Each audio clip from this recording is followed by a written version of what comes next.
Imagine a government running two secret operations at the same time, both illegal and both authorized by people inside the White House. 1. Selling weapons to America's sworn enemy. 2. Funneling the profits to fund a war Congress had forbidden. A hidden arms pipeline, a covert army in Central America, money moving through Swiss accounts and shell companies. And at the center of it all, a scandal that almost brought down a presidency. This is the story of Iran-Contra, the moment the United States government was caught running a shadow foreign policy. Early 1980s. Ronald Reagan enters the White House with one goal: stop communism anywhere, at any cost. In Nicaragua, a Marxist government called the Sandinistas had taken power. Reagan saw them as a Soviet beachhead in the Americas. To counter them, he supported a rebel group known as the Contras. But there was one problem. Reports surfaced of torture, executions, and atrocities committed by these rebels.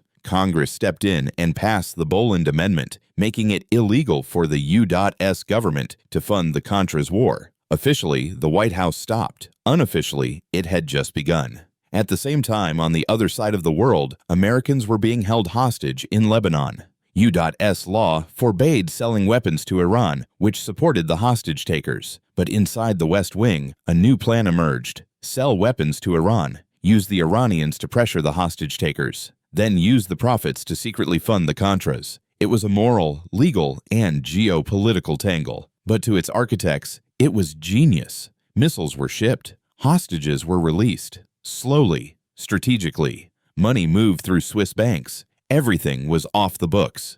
This is where one man becomes the face of the scandal: Lieutenant Colonel Oliver North. Young, charismatic, and fiercely loyal to President Reagan, North coordinated the entire shadow operation. He ran the arms sales. He managed offshore accounts. He built a private supply network to keep the Contras armed. He even kept documents in a fireproof safe inside the White House. To North and his team, they weren't breaking the law. They were saving the world from communism. Everything unraveled on October 5, 1986, when a U.S. supply plane carrying weapons to the Contras was shot down over Nicaragua. The surviving pilot confessed everything. The media exploded. Congress launched investigations. Secret memos surfaced. And the public learned that the White House had been running an unauthorized war and selling weapons to the very country it called the heart of terrorism. Reagan went on TV.